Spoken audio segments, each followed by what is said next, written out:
is that Kim is the best, and Ryan is the worst, and Kenny sucks balls. Welcome, horrible people, to the Horrible Opinions Podcast. As always, I'm your as ready and fresh as ever host, Kenny. Nailed it. So I gotta say all that again? Nah, we'll reverse it. Hi, Yay! I'm Ryan. I'm here to put it it. down, stick it, reverse it, revive it. I'm also very prepared. Yeah, more prepared. More prepared than Jimmy. Daniel, Oh, who's not here. what happened to him? Look, you know, life takes its twists and turns, and sometimes you have to do a surprise move that you know about for a long time, and then you move into a place that has no air conditioning or internet, and then you have to pay overdue internet bills because, you know, the person you moved in with has overdue internet bills. Now you have to wait to get internet. I mean, he went in for... This is by definition generational trauma. He's definitely getting I think it is. It doesn't end. It never ends. It just keeps getting pushed downhill. And if he has children, they'll have to pay that internet bill as well. It'll just keep adding up. You can do that, you know, with your bills. You can be like, no, give it to my children. They'll take care of it. They'll take care of me. Sooner or later, someone here is going to be successful. But that's not Just like, what I'm gonna do. that's not what I'm going to do. It's like, sooner or later, Laurie Strode, she's going to be successful. Because, of course, we're talking about, what year did this come out? Good question. 2008. No, is it? That's the cover date for the first issue. Oh, okay. Yeah, September 2008, Halloween, the first death of Laurie Strode. The first of 3 in this series, where we only got 2. Well, okay, so we got the 1. Okay, then we got the 2. Did we get it? I don't remember anymore.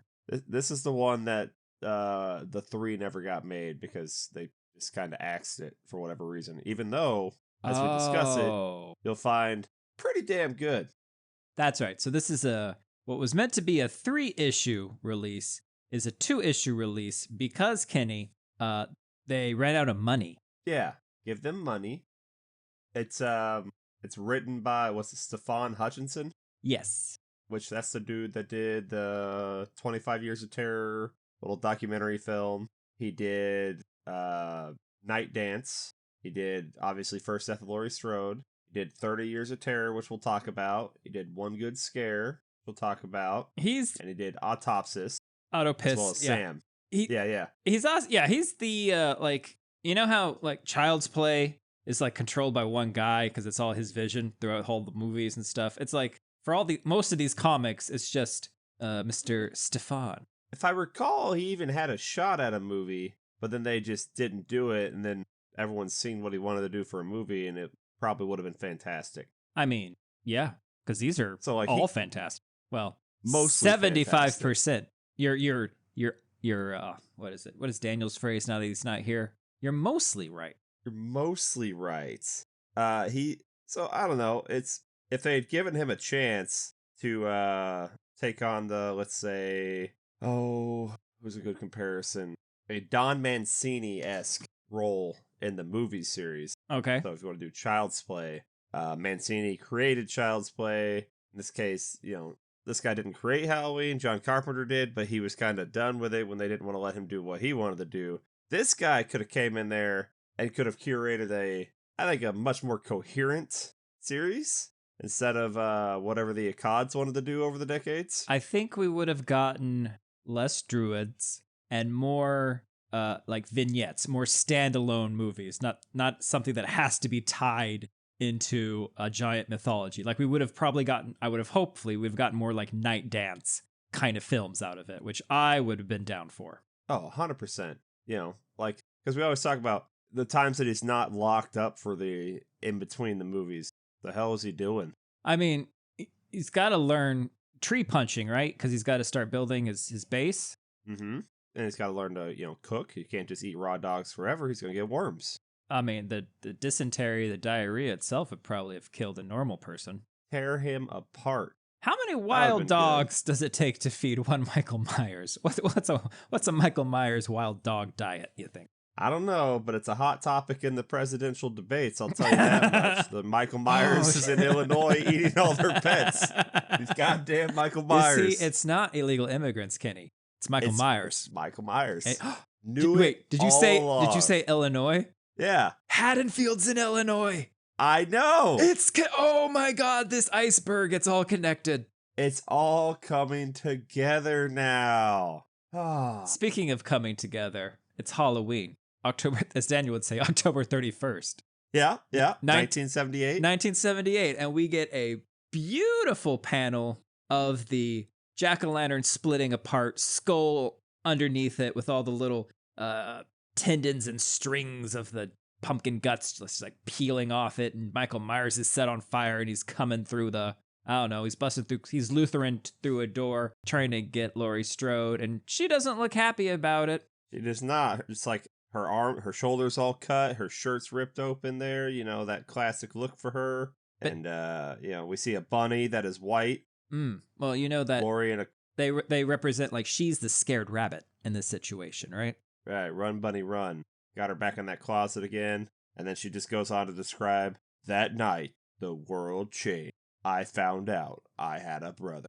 I found out Congratulations. that my life has been a lie as he came home and murdered everyone dear to me. Oh, shit. OMG. Lol. Yeah. GG. Hashtag family massacred. We've all been there. Then we see YOLO. Laurie with her eyes gouged out. I guess that's her as a corpse. Maybe because she feels dead inside, but I don't know why we keep coming back to this weird Raggedy Ann doll, but we do. Yeah, they go hard on it. I mean, I think it was in the original Halloween in her bedroom in one shot, but that's like, I don't know. We have fixated on the weirdest thing. Her shoes. Well, now we're at a funeral for Annie, and it's this great shot. Everyone's sitting around there, the coffin and whatnot there is ready to go, and then there's this just great shadow figure Michael Myers head up in the clouds. Yeah. Like, so already it's clear that he's going to be looming over this town, like haunting her and everyone in it. Oh. But Kenny, it's kind of my take on it. Do you know when this happened? The funeral? Yeah.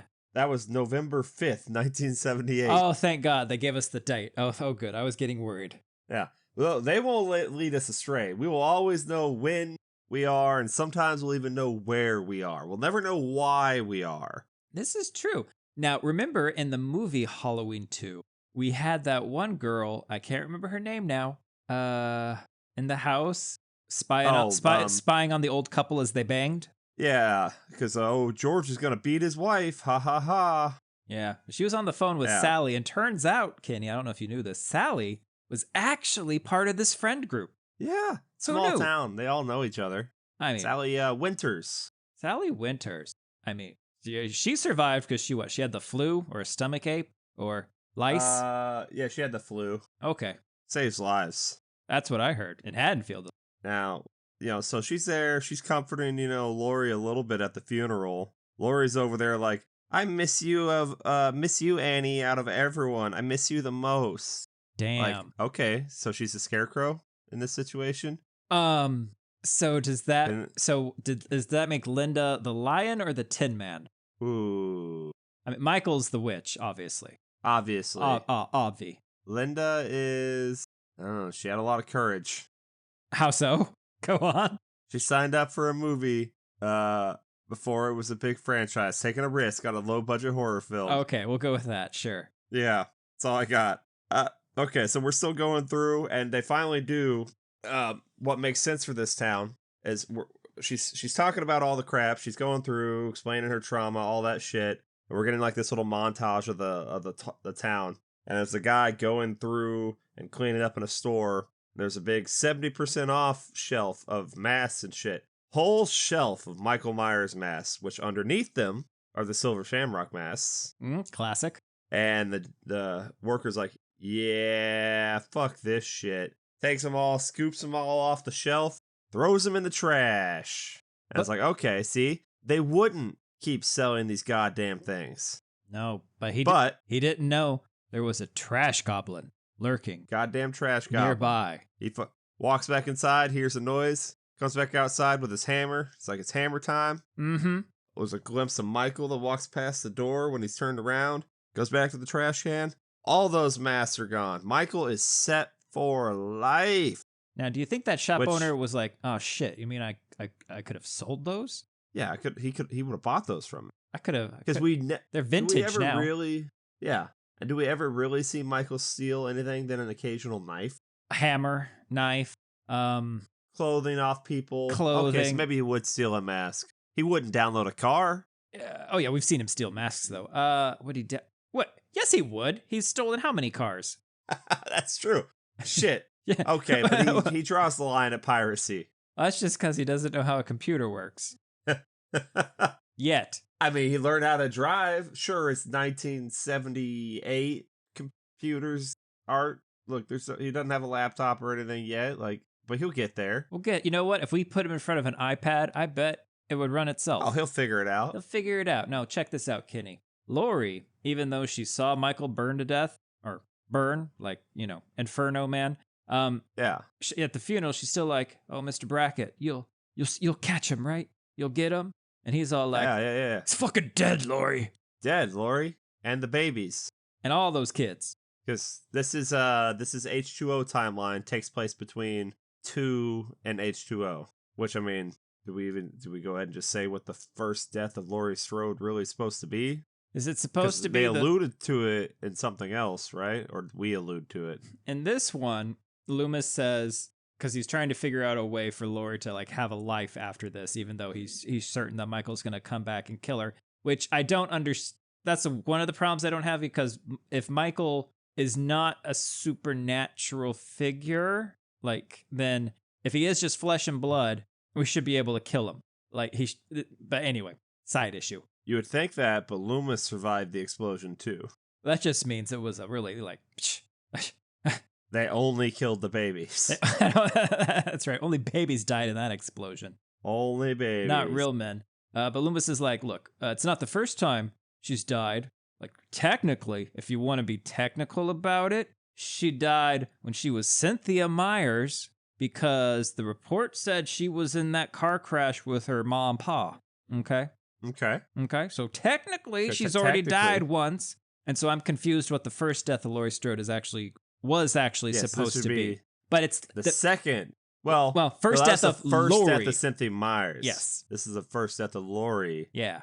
But we never got to get there with the third book, so I don't know why. Is it because that turns out Jimmy survived? Spoilers. Jimmy survived. He's in a lot of therapy. He's never got her that coke. He never got her that coke. Or maybe that's all he gets her now. Every time he sees her, he's like, "Coke?" And she's Let me get you a coke. But the problem is he's saying it every 5 minutes.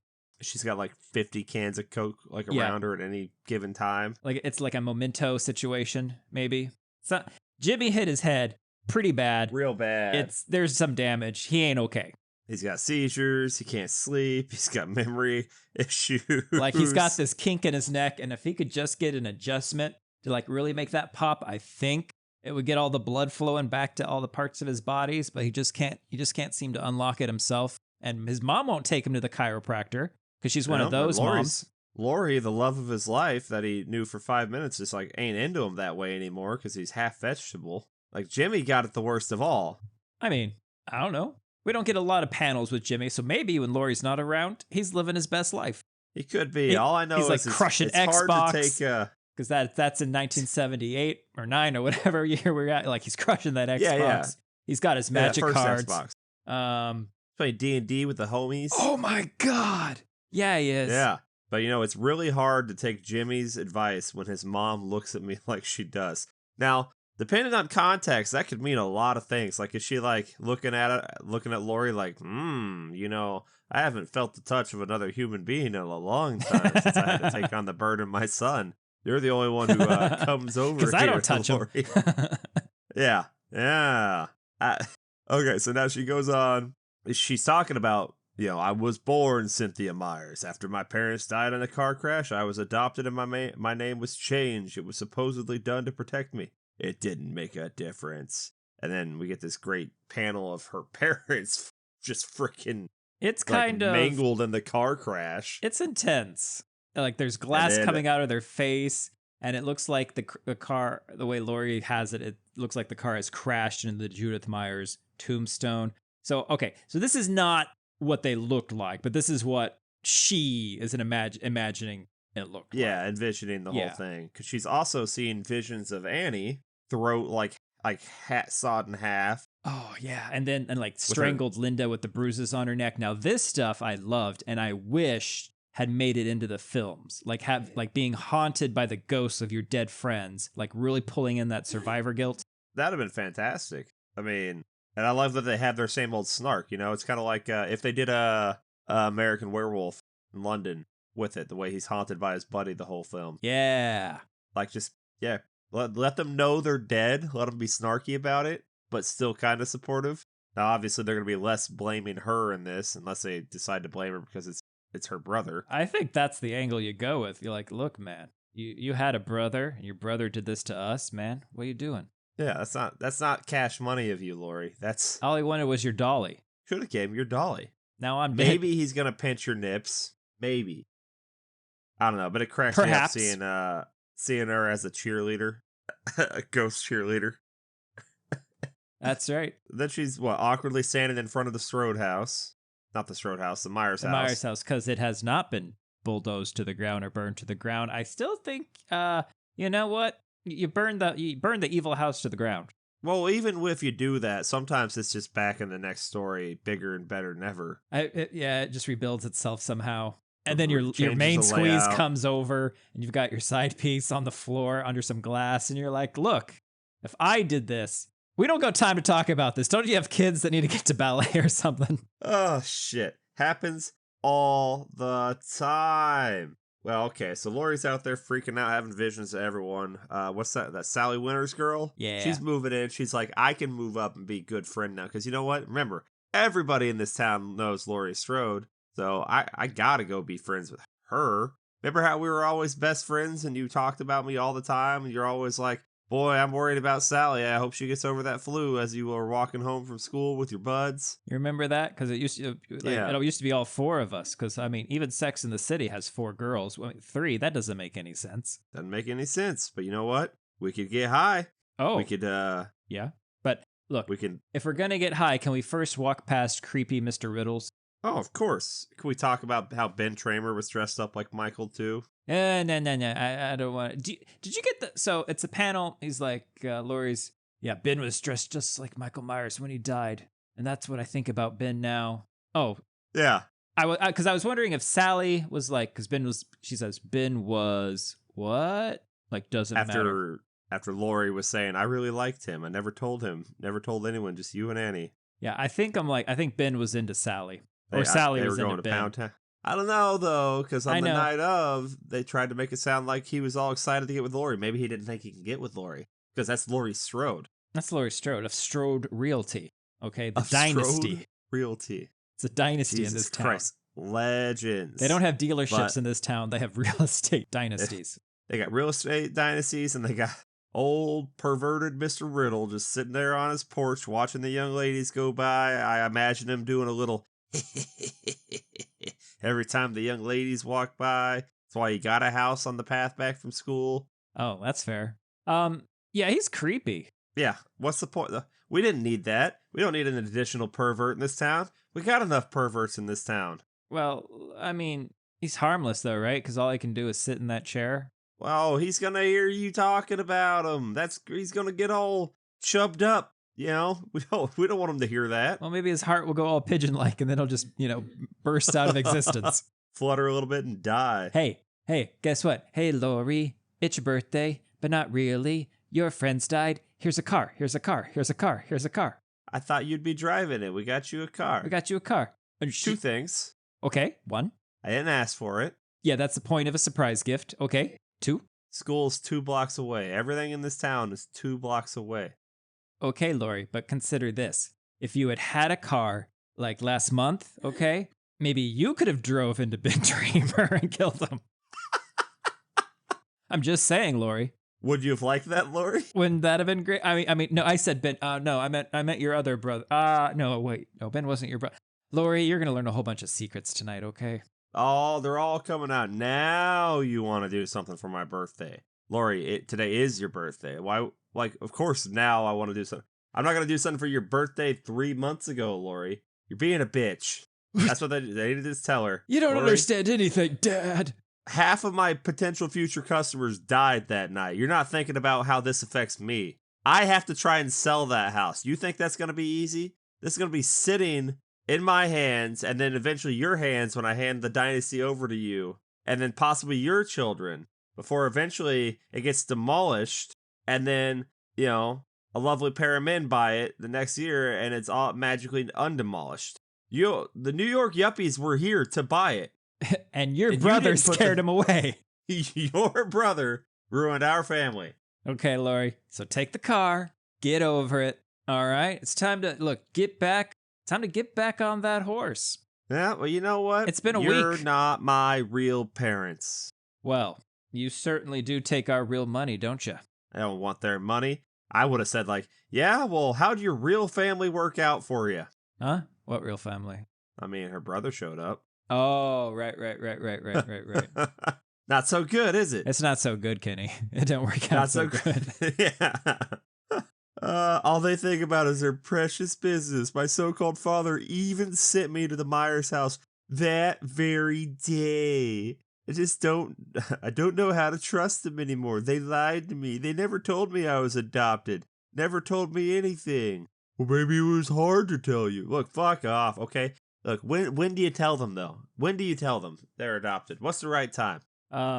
7 years old. Yeah? That's the number you pull out of your ass? I'm just pulling that out of my ass. Yeah. You gotta tell. Yeah. Because if you t- wait until they're upper teens, then you get this kind of reaction. You never told me. Yeah, you gotta But do it before hormones are flooding their system, right? You gotta take the stigma out of it. Yeah, you're my adopted baby. What up? What about it? No, that's not how I play this game. Oh, okay. If I adopt them as a baby or 1, 2, 3 years old, I video myself telling them that. And when they go, you never told me about it. Yeah, I did. And I show them a video. See, you were right here. See, you're right here. Your diaper's right next to you. The shit you just smeared on the wall is over there. Yeah, and this is me telling you, yeah, I fucking adopted you little shit smearer. I chose you, and you pull this shit? You went and got swifty with it all over the room? All over the room. I wish you had a brother that'd come here and try to kill your ass. I don't want to hear this, Laurie. I don't want to hear this from you right now. Daddy's got to go back to work. I got you a car. Okay, that fixes it. That makes us even Steven. Even Steven. Go drive the car, baby. Oh, man. Okay, let's look. It's getting heated. Let's just do some pills. Okay, look. Let's do some pills. Hey, take your Raggedy Ann doll if that's not a Raggedy Ann doll. What kind of doll is that? That is a Raggedy Ann doll. I'm on fire. Take that Raggedy Ann doll, slit open its back like your brother probably slit open some people. We won't talk about that. Take out its innards like your brother did to a bunch of cats and dogs. And just put the pills inside, Laurie. Okay? Shove the pills in there. We're going to smoke this hash. Hey, Sally, you don't have a job. How do you pay for all this stuff? Well, it's the 70s, so weed ain't expensive. You can just go get weed. Okay, and these bottle of pills? Oh, you just take those from your parents. Doctors don't care about writing more prescriptions.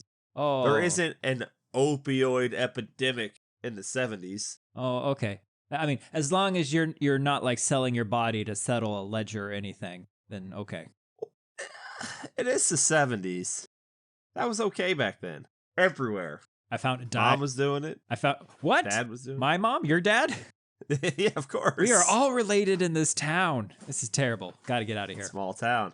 Now, Laurie, what do you want? Why did your brother ruin everything? Well, it's all here in this here diary that if only someone had read at some point. Someone had read that. I mean, I don't know. Even so, after Judith dies, I assume we'll go through the stuff. We'll probably take her diary. We'll probably read it. Is that really going to help you stop Michael from coming back in 1978? I don't think so. I mean, Loomis tried. Nobody listened to him. The person who would be reading the diary to explain this to people would still be Loomis. They're still not going to listen to him. Yeah, Loomis is there reading and going, I see. You think about what? Cutting up your wait, you're doing what with your boyfriend in the grass? There are mosquitoes and ticks. Now, so this version of it plays Michael off as an odd boy before his flip to killing Judith. Yeah, so He he's like going into his sister's stares. room. He's staring. He's rude. He plays with knives and forks. Accidentally cut himself. He Accidentally. versus I don't know what I like better. I think I do know what I like better. I think I like perfectly normal kid Michael that just flips that one night because that's more freaky. Right. That's not something you can. Then it could be any kid. Yeah, you can't. There's nothing you can do about that. You can't anticipate that. You can't prepare for that. Yeah. Versus this is clearly a one of them weird. This is a future serial killer kids. Right. This is he probably was a bedwetter, mutilated animals. Probably has some head trauma. Right. Like got the whole triforce of bad going on. You know, they got this great panel of him, I'm guessing, visioning this lady all stabbed and dead. That's his mom, Kenny. Because she's That's his mom? That's his mom pregnant with Laurie. Ah. And he cut the baby out. Yeah, and he said, "Hi, baby. Hi, baby. Oh, baby. Oh, baby, Oh. baby, baby. Baby, oh, baby, baby." Just like Laurie. I wish Annie was here to smoke this pot with us. Yeah. Oh, shit. I see something outside. He's out there. He's outside. What is it? No, it's just some bed sheets, Laurie. No, it isn't. Look. It's Mr. Riddle with his chair from his front porch out there behind the sheets, because we're always doing sheets here, because if you thought we pissed our sheets before, oh, buddy, do we ever piss him now? And he's all dead in his chair. Michael went through the effort to kill this man, and it's like, you know what, though? I can't take his chair from him. I gotta carry the whole goddamn thing over here. He did pull his back, though. He's like, this thing couldn't come with wheels. Right. Now I like to think about people in town just seeing Michael walking across the street carrying this chair. Is it like a block or something? Now, how does he carry the chair? Are we talking like, is it on his shoulders? Or does he got it like out in front of him? Like carry like a weird puppet? God. How is it on his back? Is he dragging it? I think maybe he's got it on his hip and his arm's going across the front of it. Like, so the one arm is of the chair is digging into his hip. His arm is going across, grabbing the other arm to keep Mr. Riddle kind of seatbelted into the chair. And he's just cruising. Maybe he's got a cell phone in his empty hand and he's like checking his like fantasy football stats and whatnot. As you do. You know, it's still football season. So, yeah. And he just kind of, you know, waves at the neighbors as he's going by, minding his own business. He's part of this town. Staple. He's very important. Yeah, really. Honestly, it's probably bringing in big tourist dollars later. Yeah. Now, are we sure he's dead? Maybe he is just like so anti-drug, and he saw these two girls smoking a joint in the window that he just made that expression out of disgust, Kenny.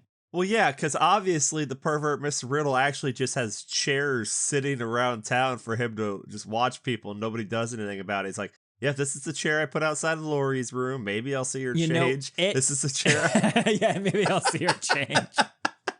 This is oh the my chair God, I he is a outside pervert. the high school. Yeah, he's a comfortable pervert, and nobody does anything about it. What we don't realize is he has these chairs stationed like save points all around Haddonfield. We just don't see him going from A to B. He can teleport through the chairs. He's a wizard. Every town has one. They've all got one. They all got one. Now, Laurie sees old man wizard Riddles on a chair, disgusted that she's smoking the pot, and she's like, "Oh, this son of a bitch. He's gonna narc on us. He's gonna narc on us, Sally. We can't have this. We gotta kill a bitch." And so she runs go out of the house. Kick his ass. I'm gonna hook ta on his head with my foot. Okay, just like my favorite rapper. Just like that. I mean, why is she running out of the house, Kenny? Is she running away or is she trying to run towards Mr. Riddles? What's your take on that? I feel like she's going towards Riddle. Maybe. That's what I feel, but why? I don't know. Like, but they don't say for certain that's where she's going. I mean, she just picked a direction. I mean, because she runs into Loomis right there. Okay. Can we talk about this panel? The Loomis panel? The Loomis panel. Because Laurie's all like, the night I found out I had a brother, and then I was saved. I was saved by a man. His name was Loomis. And then this panel, I don't know how I feel about this panel, Kenny, because we've drawn a very voluptuous Laurie Strode. Like, she's a full-figured young woman. Yeah, that was my instant thoughts there. It's like, whoa, Laurie had a glow up in this panel. And so pervert Mr. Riddles is in the very center, but so is Laurie's chest to the right. And then Dr. Loomis's head, I guess he's a little bit shorter. He's just above it. And then Baby's got back. How am I supposed to feel about this? Like, well, you know. I don't know. Tell me how to feel. Milk did that body good, I guess, is what Ma would say. Oh, Ma. It's that Myers blood, you know? The Myers are built different. Yeah? Yeah, I don't know why all of a sudden in that panel she becomes, like, I'm scrolling back through the rest of them, and they don't got her popping off like that, but then it's like, oh, here's Loomis pose. Because, like, okay, look, here, for example, that is not the same figure. Correct. And you're that's how you're talking else... about the one where Sally comes up behind her, puts her hand on her as she's staring at the Myers house. They're like, oh, no. No, it's not the same. No, not at all. Not at all. I think it's just to say, like, look, we're the perverts because we thought it. We're just as bad as dead narco Mr. Riddles over there. Not my fault. They drew it that way. I do like the burn mark on Loomis. They're keeping that pretty cool. It's a bit like Freddy Krueger. They did a pretty good job with the scar there. Which cover did you like the most on this one? Did you have access to all the covers? Yeah, so we got Michael Myers' flaming head. We've got Michael Myers' dark, I'll call it pastel. Yeah, I'd say pastel. We've got Laurie Strode stabbed and the blood comes out to form Michael Myers' face. And then we've got a more, I don't even know how you describe that style. How would you describe this style? Where Michael Myers has got someone in his hand, a head in his hand. He's got a knife, and it's all there's splashes of red. It's more bloody. I prefer this cover. Not a the last one. Yeah, probably the last one. I'm not a fan of the flaming head Michael Myers cover. I think it's too the flaming head one's interesting, but it doesn't hit as well with me. I mean, stop me if I've said this before, but I'm a big fan of Tim Seeley. And so he did the bleeding out Laurie that forms Michael Myers' head in the blood kind of one. I like that one quite a bit. The flaming head one, the Myers mask looks way too sleek. It doesn't fit. Right, it's too clean. Right, but I mean, you get that a lot with alternative color covers on graphic novels. Someone else with a different artistic style will take a crack at it just for fun. So that is The Death of Laurie Strode, issue number 1, which I think is also referred to as Masks and Grotesque Figures. Damn. But it's a good start. I mean, I like, again, picking up right where Halloween 2 left off. Probably the next day. Or wait, no, I guess not. Like November 5th? We have Laurie's, Annie's funeral, pretty much. So, like a week after. Yeah, it's in November, early November. Yeah, nice. Yeah. I like Jimmy surviving with his head trauma. Poor Jimmy. You think they still let him drive? Timeout. Oh, timeout, cop. Here we go. What was that date? November 5th. For the funeral. The funeral. And then what was the furthest date we got in the thing? It's been a couple months, right? Right. So, well, no, we're November 5th, 1978 was the funeral. Did we jump a year at some point? Because if Loomis just got blown up... He looks pretty good, right? That scar is pretty well a scar and not just a sizzling burn wound still. Yeah, I don't see any big time jump. I don't remember any other big time jump. We did a time back to see Michael carving up his mom, but we didn't. There's no definitive. This is the time now. So look, he's got that Wolverine. It's just slower. I guess so. Shit. Okay. But great start. Like, it was promising when I read this, because this was the first time read for me going through these. I think it was pretty much for all these, honestly. Well, I probably read the 30 Years of Terror a long time ago, but didn't remember it because I do own that. Autopsies is the one that came with the 25 Years of Terror, I think. Mm-hmm. So I probably got that in the clamshell somewhere. Lots of different places. So it was a hell of a good start. I liked it. The art style was pretty good. Always love seeing Laurie. Let's see here. So now we are going into Halloween, the First Death of Laurie Strode, issue 2. Issue 2. Also known as Demons Tormenting Me. Oh, and I said demons? Huh. Stop it now. Stop it now. Hoo-ha, hoo-hoo. Oh, stab me. Ah! I wish I had you all alone. You know what's a fun scene in a lot of psychological horror movies? The scene from Poltergeist where the guy goes to the bathroom and peels off his face. Yeah. Laurie does that. It's fantastic. Oh, it looks so gross and great. And damn it, because he peels off her face. Who am I? And Michael Myers is under it. Oh, I guess I'm Michael Myers.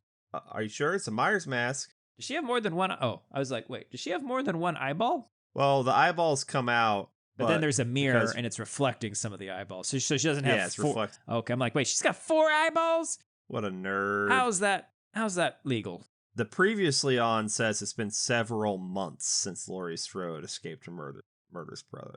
Well, sure, because we're getting to graduation time. Graduation's usually in May in the Midwest. Yeah. But so they're saying several months. There's been several months for Loomis's scar to have healed by the end of that first book. Yeah, they can say whatever they want. You should see. I think that's an oopsie previously on. Like, oh shit, hey, we can fix that. Who am I? I don't even know. Am I Laurie Strode? Am I Cynthia Myers? Am I Batman? Well, you're definitely not Batman, but you're going to be a new caped crusader. We're going to call you the Pill Popper. Ooh. Haddonfield's own Pill Popper Strode. Oh, wow. Poppin' Strode Realty. Poppin' Strode, we were popping off. You'll be so high when you buy a house from us. People are dying to get into these houses. Literally lining up. If they didn't use that, I mean, what are they even doing? I mean, yeah. So, Dr. Loomis, I'm going to treat you like you're Hannibal Lecter. Dr. Loomis. Okay. you be Hannibal Lecter, and I'm going to be Clarice Starling. Dr. Lecter, is he going to come back for me? I mean, I wish I could say something to prove that wrong. I love your Anthony Hopkins take. It's amazing. I know, right? I wish that I could tell you that, Clarice. Thank you. There you go. But do you hear them, Clarice? The financiers need to make the money back. Michael had to come back. These are summer dollars. These are October dollars, Clarice. Man, why won't he just die? I mean, why won't he just die? And Loomis is all like, look, all I can tell you is I don't know why. Look, later in another story, I brought a gun to the asylum and I played chicken with him to shoot me. He didn't do it. I didn't shoot him. I had my chance. Don't miss your shot. Had my chance. Your opportunity comes once in a lifetime. I'm sorry. Okay. My bad. Why come nobody believes me that he killed Mr. Riddle? Why don't they believe me? They don't want to believe, and that's their undoing. Mr. Riddle died of a heart attack, and that's enough for them. Okay, but how did he get over there with his goddamn chair? Did Mr. Riddle carry his fucking chair over to the Strode's yard to sit out there and spy on their daughter and have a heart attack? That needs to be a bigger story if that's what they're going with. How often did he do this? Do we need to go check every young girl's yard for chair prints? Because if he's doing this, he's doing naughty things in these chairs while he's watching. There's gonna be pounded into the earth, the footprints of the chair. This is true. Maybe, but he's probably only doing it on their birthday. Because, Loomis is only following around Laurie on her birthday. Because he wants to, he's like, I'm hoping, Laurie, if I just follow you the way Michael Myers followed you, that maybe he'll give himself away. And we'll be able to, I don't know, get this supernatural creature who bullets haven't stopped, fire hasn't stopped, and fire fixes everything, Laurie. So, I'm not gonna lie, your chances aren't great. Sorry, kid. Better luck next time. I just don't get the logic here, though. Yes, I followed you on your birthday to see if something would happen. But he didn't try to kill her on her birthday. He tried to do it on Halloween, the same day he killed his sister. That wasn't Judith's fucking birthday. Who knows why? Look, Kenny. Look, who knows? He sits there's a panel that's really, really good. You got half-faced Loomis, so you get the side of his burn, and the other one's in darkness, and you've got Michael Myers staring out a sunshine-filled window. He's just looking out there, and you got grown-up Michael Myers on the top, and we're like, why does he do anything? He's playing a game with us, but we don't know the rules. We don't know what we're supposed to play. Whose turn is it? I mean, Loomy, I might have just found the rule book. And she whips out Judith's diary. And once again, Loomis has been deprived of critical need to know information. He's all like, wait. Michael had another sister? No shit. Wait. I'm starting I'm starting to put the pieces together. You're saying Judith Myers and Michael Myers are related? what? No. What? I'm starting to What? think when they gave Loomis What? like access to Michael, they're like, all right, and his name's Michael. There you go. And you're like, well, can you give me some more information? He's like, he likes to play with crayons. He's really... He's great with a knife. Look, it's the 50s. It's the 50s right now. I don't know. Go do something. Go figure him out. Okay, Well, now, good news, though, Kenny. Because what day is it? Saturday. Okay, May 18th. but what year? 1963. Okay, thank you. Oh, yeah. Okay, good. I was starting to feel anxious that I didn't know and precisely. if you need to be more specific, today was not a good day. Oh, wait, so it was great. Yeah, it was a great day. Things got strange when they should have been beautiful. I mean, it was supposed to be the day. We'd planned it for some time, but guess what? I had to look after Michael again. Okay, well then maybe it's not gonna be the day. You can't wait or something. I don't know. Can't wait. Nope, today's the day. Danny can't wait. He's already almost fired off 6 times just on the drive there. You know how quick Danny is. He's a quick... Assuming that's the same boyfriend. I mean, according to you know, Brackett, probably not. Unless it's Danny Brackett. Oh my... That's Lee. Oh, geez. Unless he goes by his middle name. They went all the way out to like the Lost River in Russellville. But then the cops were everywhere. There'd been a family killed in a house in the forest. Now, you remember what family that is? That's old not Old Man Riddles. God damn it. That's Jimmy Bones. Old Jimmy Bones. Jimmy Bones. Old Jimmy Bones. He had his family up there. You know what? And he was hearing voices, I think is what I heard. Yeah, that was that one dude that murdered his whole family with a hacksaw. Is that what we decided happened? Yeah, according they did You that read little something, story. didn't you?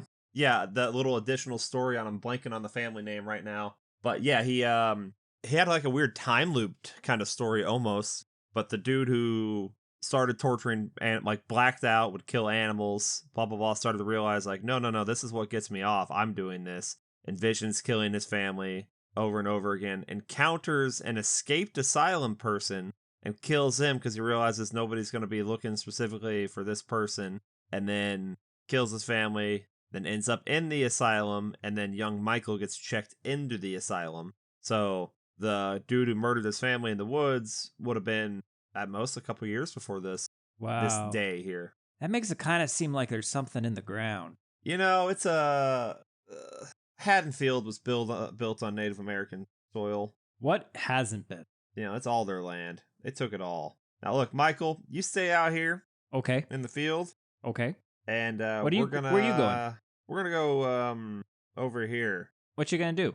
Each other. How long are you gonna take? Not long. Oh, okay. Well, at least they're gonna take longer than it takes Michael to find and destroy a bunny. That white bunny, that same goddamn white bunny. A bunny. Also, that is white. A bunny, that is white. The implication here is actually that that murder just happened. That's why the cops are there. So I'm gonna say within a day of this day. So or even like, on this day. Maybe yesterday. Well, you know what? It's country folk. They got no internet. They probably don't have a phone in that farmhouse, okay? So it's going to take time for news to travel along that, hey, we got to send the cops out to Johnny Bones. Mr. Bones' Johnny house. Bones. Because, I mean, we can't all stand in a field and watch Judith getting railed. Now, I got an issue with this. Which one? So, Michael's showing up on Judith and Danny. Yeah. You know, they're going to Pound Town. Kind of. They're laying out there. They're bare-ass naked. We're seeing all the bits. Mikey's standing there. They got him doing his trademarked head tilt in one little panel, which is great. And she's all, oh, I could never tell anyone about this. Dad would be mad if I left him unattended. Blah, blah, blah, blah, blah. Killed this bunny. Yada, yada, yada. I feel disgusted. I want to die. You are not going to lay down in that dry-ass grass without some sort of blanket that don't show anything. I'm trying to see if I see one, and I don't think I do. I can't see one. You're going to get jabbed by that pokey-ass grass. There's going to be bugs. You're going to get dirt in your vagina. Kenny, preach it. Preach it, brother. Like, I'm sorry. You can go have a little quickie out in the wilderness, but you have to be prepared. Yeah, they've been need at least a blanket. This was the day, Kenny. The day. The day. The day. Saturday, May 18th, 1963. Also, where's your GG button? GG. GG. I mean, what? If it's May though, why does the whole thing have an orange tint on it, like it's still fall? Oh, it's the. I just realized, why does that grass look all dead and shit? It's the golden hour. It's May. It's the golden hour. Oh, well, it was gonna be. He was about to get a golden shower. Judith was about to piss all over him, and then Michael came over and rained all over their parade. It's like, hey, my bunny is sick. Well, how? Okay, so they're not going to tell their parents that he killed a bunny. Nope, can't do it. Can't do it. So they're just going to. What are they going to do about his clothes? Throw him in the river. Okay, so now Michael almost drowned. Michael, you weren't watching him. What were you doing? No. I watched him almost drown. Oh, okay. Yeah. I mean, to be fair, even if she had told her parents Michael murdered a bunny, I don't think it would have changed anything. Not one goddamn thing. They would have just been like, got this. Boys being boys. We would have still got this panel next. I want you to look at this one. I want you to look at this one. So Kenny is showing us the next page where we've got Brackett and Loomis and it's face off. It's a competition. It's an drawing competition. Who can make a character with their mouth wide enough but not go too wide? Okay. They're trying to convey all their range of emotions, but with wide open mouths. Wide open mouth. Great. It's mouth and teeth. That's mouth and teeth. That's what those panels Loomis are about. is picking out a house in Haddonfield with Marion, who was the nurse stripper that he went to pick up Michael with in the first place. And she's all like, are you sure you should really be doing this? Because, I mean, this town, like, it's going to have a bad taste in your mouth. And then the sheriff shows up, Brackett, and it's like, hey, you have no business coming back here, not after what you did. I'm sorry for what happened to your daughter, but... You're sorry? He's still alive! He's dead, Loomis. Dead, just like my Annie, just like all the other kids that were slaughtered, because you didn't do your damn job. I only wish that you died with him. How dare you? I'm Nurse Marion now. How dare you? Yeah, and I'm Loomis now. It's okay, Marion. How dare you? Down. This is a good man. He's a good man. I can understand why you think that way, Sheriff, and if he had died that night, I would gladly have gone to hell with him. Key thing there, if he had died. This panel. There was no body found. A fireman clearing the scene was found with a broken neck. Yet all the reports seem to gloss over that until he's found, until I see his dead body before me, I'm staying here in Haddonfield. So we're getting right there, like Michael escaped by impersonating the firefighter, which we kind of already knew that, right? We suspected. This says it. But in this panel, Loomis is no longer the rage-filled, Evil Dead character. Now he's just like this introspected Hamlet Shakespearean character who's just holding his hands out and looking up towards the sky. But we got to remember, Kenny, Loomis, a little shorter. So little guy. So he's still looking up at Brackett, but it just looks like he's looking up, pondering like, if only he had died. If only we could chance upon a wish upon a star, Brackett. If only. And Brackett's over there like, I'm going to make your life a living hell. And then his fucking partner, who's over there like Fabio, golden hair god, standing there. Yeah. Holding him back. He's like, look, man. Loomis like, look, man, I'm trying to make amends, dog. And then the sheriff's partner's like, yeah, I'm sure you mean well, but your face isn't what this town needs right now. And like, it needs to heal. What? What's wrong with my face? My scar? I have a scar? I'm sorry. But now I'm so lost. I don't know when anything is anymore. If only there was something that could tell me when we were. Well, okay. The only missed opportunity from this whole exchange is that as Brackett's going at him like, I'm not going to let you live in this town. Loomis should have calmly reached into his coat and pulled out Judith's diary and go, she kept a name and a time, like down to the very minute of a lot of things. 5-second Mike, okay? Or whatever what would be a good name for Brackett? Lee is his name. Bustin' Brackett. So, Bronco. There we go. Bustin' Brackett. Bustin' Brackett. Or be like, if I never knew Bronco. No, it's Quick Lee. Nailed it. Just like you did. I knew we'd quickly. get there. Just like you did. Now, Just like you did. I'm going to put One this pump jump. one pump jump. All right. I ain't saying you should go to jail, but I'm saying you should leave me alone in my new house. Yeah, look, I know it's Illinois, but there are still laws about that kind of thing here. All right, Kenny. Maybe there's not on Friday, May 25th, 1979. Oh, thank you. I feel better now. I was like, wait, what day is this? What time? Where am I? Graduation day. Laurie is drunk as fuck. You're only saying that because she's throwing up. Well, and she's still chugging, like, out of a flask after throwing up. It's the whole thing. That's fair. Jimmy's there. He's all in a wheelchair, making everyone uncomfortable. He's only making Laurie uncomfortable. All he's saying is hi. Jimmy, shut the fuck up. Jimmy, shut the fuck up. Shut the fuck up, Jimmy. Nobody wants to hear your shit. You make people look at us, you idiot. Nobody knows. Look at that. Look at Jimmy's face. I'm standing here drunk. He just looks so like, oh. I fucked up. I'm so sorry. I'm so sorry. I'm so sorry. I'm so sorry. Laurie's got But like, you're literally Jimmy standing guilt. next to the bleachers. People can hear you. Like, nobody pukes quiet, okay? They know you're over there upchucking. Man, get a hold of yourself, Laurie. We're doing this for the dead ones, you know? That's why we're here to graduate today. Oh, good. Keep bringing that up. Yeah, that's fine. Oh, good news, Laurie's Laurie. out there. Like, The dean's calling you. You get on out there. yeah, You get. You're not mom. You're not dad. Stop looking at me. Gets up there, the dean, handing her the diploma, looking all creepy. And we get a flash of Michael and maybe a muscle car. I mean, like the Fonz has shown up to her graduation. He's just, hey, Laurie, good job not getting killed, eh?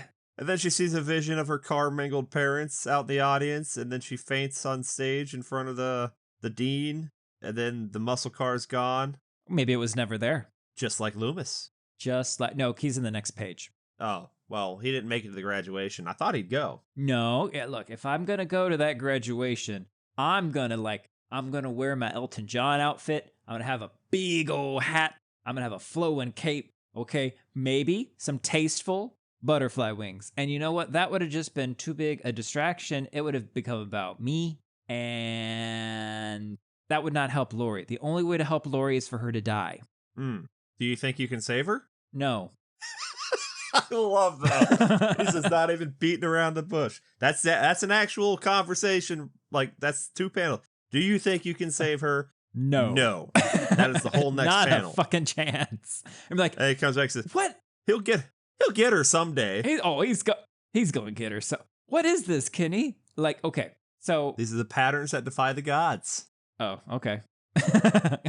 And then it's like, you Fair. can see it in her eyes already. She's gone. Now, Loomis, you're a psychiatrist, right? Like something like that. Something like that. You're just saying, like, you're giving up hope entirely on somebody. Like, there's no coming back from anything. It's over. It's just over. You're like, no, man. Kenny, too many coincidences. I'm starting to think Loomis maybe wasn't a good doctor. I mean, he's had one patient that I know of for his whole career, and that did not turn out well.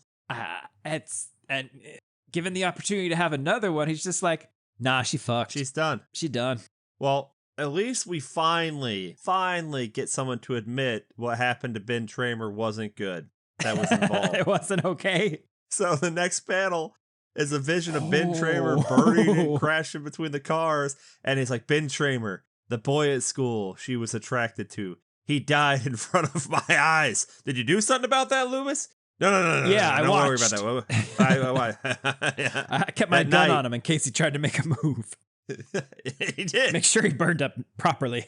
He was wearing the same clothes as Michael. The same mask. Do you see? These things go beyond coincidence. Michael coming for Laurie to relive Judith's murder, stuck in some brutal moment beyond comprehension. There's a loop of events happening over and over again. We can't run from that. What? What? What? Loomis? I mean, why do I stay? Maybe I can never save her, but I can at least do everything to ensure that before she passes, before he takes her away, she can find herself, find something, anything. We all deserve at least one moment, don't we? And that's when we cut to Rob Zombie's Dracula, okay? Because that's the kind of party we're at right now. Because Laurie's with Sally. It's the graduation party. They kicking it at someone's house. I think it's the same house as from like, nope, it's lost. It's gone now. Don't remember it. Doesn't matter. So proud of you. She's dressed as Raggedy Ann because apparently that doll's fucking important. And Sally's dressed as a witch. We got some. I think I got Count to Monte drunk at a Cristo. party once and someone gave me a piece of cake. I might have told this story before. And then I'm like, what the hell am I going to do with this? And there was an open door with a basement leading down. And so I just tossed it down that way and then left. I would have been so offended. First off, I probably worked hard on that cake. I don't think. Secondly, Well, I'm not cleaning that up. neither am I. That's why I left. Yeah, I hope you didn't go back to that house for another party in the future. I don't even know how I got there. I think I just Michael Myered my way into a party. I mean, And someone you can handed just me a walk cake. into them sometimes. You know, Those were the days. those were good Just walk times. into a house. You could just ask if Megan ask lived if there. Megan is there. If she's not, it's fine. You back out like It's the fine, Kool-Aid just- Man made a mistake. It's fine. So Laurie's just trash all the fucking time. Also, didn't we just graduate? Yeah, we just on did that. May 25th. Yeah. They gave us no time jump here. Loomis is literally talking on the same day. Why are we having a... Is this not a Halloween party? Is this a costume party? You know what? Maybe this is 1 year later. Well, 1 year later to the Halloween, because that would make sense why they're all dressed, because everyone's in costumes. And for a graduation party, I didn't have a Halloween themed graduation party, but I don't know how they it kick it in still says- Haddonfield. It still says, this is what will supposedly help me to celebrate graduation. Oh, They are just holding a costume party. they're taking it back. You know what? They're like, we don't have to do Mike costume party. Aspinwall. I'm sorry, Yeah, what? yeah. That's not a real name. Yeah, Mike Aspinwall. That's whose house it is. That's not a real name. I know, but that's what they're doing. They said a costume party, no less, because there's no way anybody will be wearing them this Halloween. People are out there fucking. They're blowing coke. Baxter's. Let's see. Want another one, Laurie? And shit, before I forget, that spastic Baxter keeps asking about you.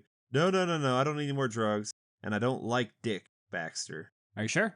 I'm not sure. Tell you what. I'm going to do what everyone does for their drunk friend is I'm going to go take you, drunk Laurie. I'm going to go sit you down somewhere else, away from the booze. You just stay here. You be all sad, thinking you screw up everything. I know. Screw up Spoiling the night, everything. just like I spoiled Jimmy's day, even though it was my day. But I spoiled Jimmy's day. And then I'm going to come, my boyfriend or whatever's going to come back over here and be like, hey, babe, the boys are waiting because I'm going to go get triple teamed. I'm going to stop you. I'm going to say, like, because you're trying to make, the way when you use the word boyfriend, you have softened what I think is actually happening here. I'm going to say her dealer has said it's now time to go lay down and have sex with me and my buddies to pay for all the drugs I've been giving you. That's kind of the implication. I think that's kind of them's the facts. And I gotta tell you, I think she's okay with paying that price. I don't. What makes you think that? The dead look in her eyes, the way she's staring at us directly as it's happening. She's loving it. That's not the reaction you always get. But now we get like. I mean, I don't know. Well, You got a bag on their head. That's true. As she's leaving to go do that, though, there's a knife block right above Laurie's head, and then a clown walks into the room. A very grown-up Michael Myers clown. Sad clown. Sad clown. Gacy-esque clown. Sad clown just wants to make you laugh. Yeah, and then we're getting, the next panel is, her friend getting railed for drugs, spliced with the clown walking over towards Laurie, grabbing a knife out of the block, standing above Laurie, and then she's like, Michael? And then he stabs down at her. Now we got ourselves I guess so. a chase scene. But like, why would he do that? He took a whole bunch of those masks. He's set. But he can't wear so maybe he's not really there. Maybe he's not.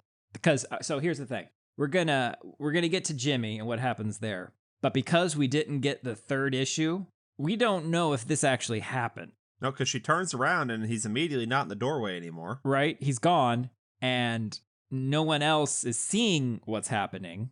Uh-huh. So I mean, probably if we had gotten a third issue, then yeah, this is Michael and he does all this stuff. But without it, we can make the argument, no, this is just still in her head. And she's all still in her head. She's coked out, boozed out, and she's flashing. But you know what's happening? Ooh, what's With that? all these drugs and booze?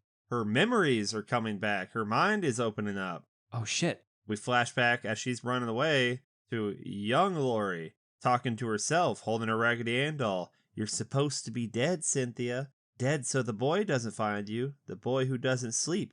When Mommy takes you to see him, she warns you not to tell. What? But you speak his name and your daddy beats you. He whips you until you have to stay silent. So this is clearly the Strodes still taking her to see Michael.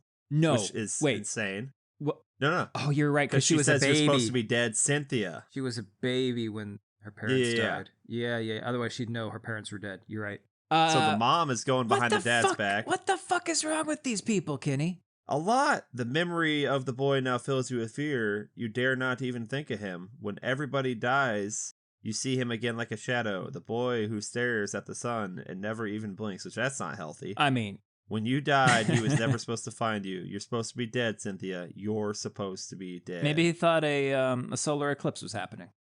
Again. You're not supposed to stare at it that without glasses, but you can. You can.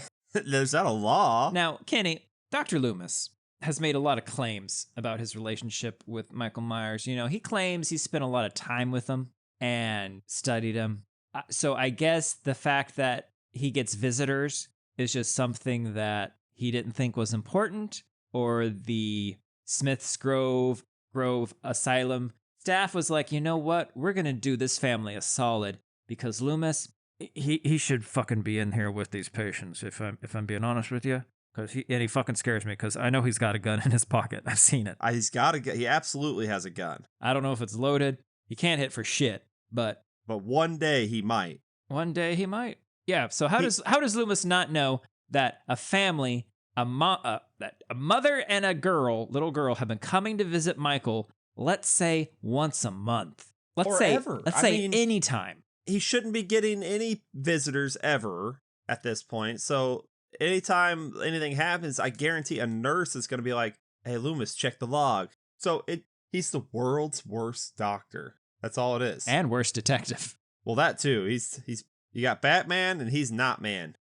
He's not Batman. Not that Batman. But you know what? That's okay. I'm going to dodge it. I'm Laurie now. Hi. Hi, Laurie. Now that Here comes a car. I'm not dressed as Muscle Raggedy car. Ann anymore. I kind of look like Alice in Wonderland a little bit. That's the vibe I'm getting. Yeah, completely. Yeah. But yeah, I'm going to dodge this car because I'm awesome.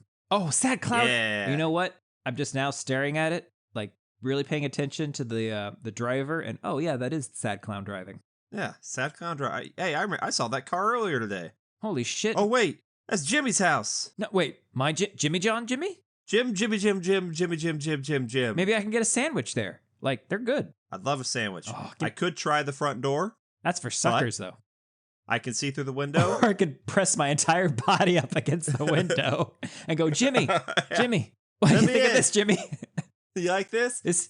Jimmy has an at-home chiropractor. Let me just take care of that kink in your neck. Oh, I was complaining a bit about that since the last issue. Thank you. That feels so good. Oh, I'm dead now. Jimmy is lifted in the air by Mikey and has his head completely flipped 180 degrees. Blood spurts everywhere. Laurie's standing outside the window, has a rock in her hand. Jimmy gets fucking slammed down through the glass coffee table. Laurie throws a rock through the window, and then she's staring at Jimmy all mangled, face down on the floor, lower half up on the couch, all uncomfortable. I can't sleep that way.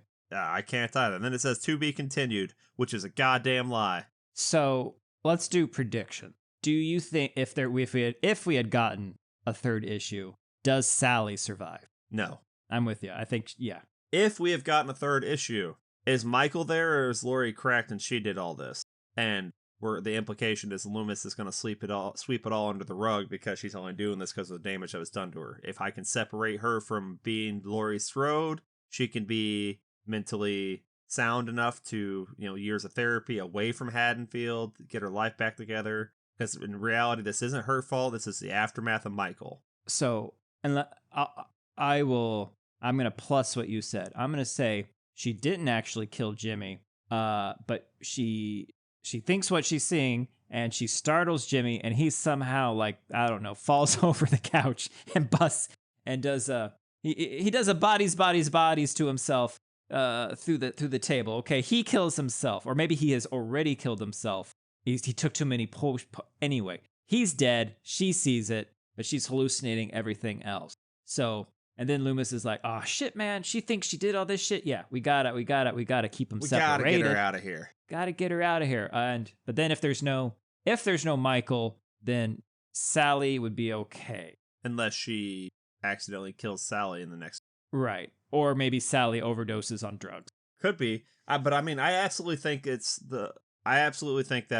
it was going to be a no Michael situation, and it was going to be Laurie just based on the scene where she's peeling off her face and it's Michael Myers' mask. Like, that's almost always what that alludes to in those situations. That's what I would have.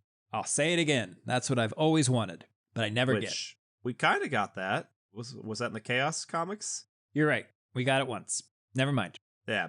I'm then they did partly with it. correct. Partly correct. Hi, I'm the part of Daniel, and I'm going to say Ryan is partly correct. Haha! I didn't read the comic.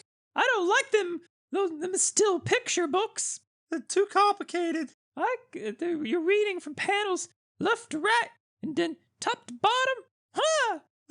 I don't know what order to go in. It's so confusing. I'm just gonna watch anime.